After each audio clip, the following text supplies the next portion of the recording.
বর্তমানে থাইরয়েডের সমস্যা একটা বিশাল বড় সমস্যা।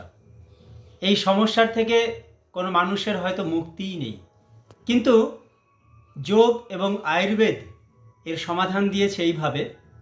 আমরা যদি ধনিয়া অর্থাৎ কাঁচা ধনিয়ার চাটনি প্রতিদিন নিতে পারি এবং শুকনো ধনিয়া বা শুকনো ধনিয়ার জল এবং মশলা আকারে আমরা যদি ব্যবহার করতে পারি, তাহলেই সাথে সাথে যদি যোগাভ্যাস, আমি দুটো তিনটে যোগাভ্যাস দেখাচ্ছি।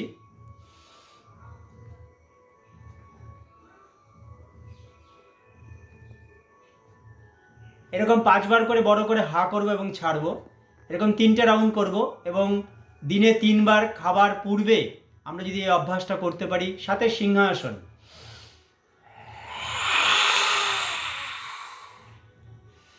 এই সিংহাসন যদি আমরা 4 থেকে 5বার করতে পারি, থাইরয়েডের সম্পূর্ণ সমাধান।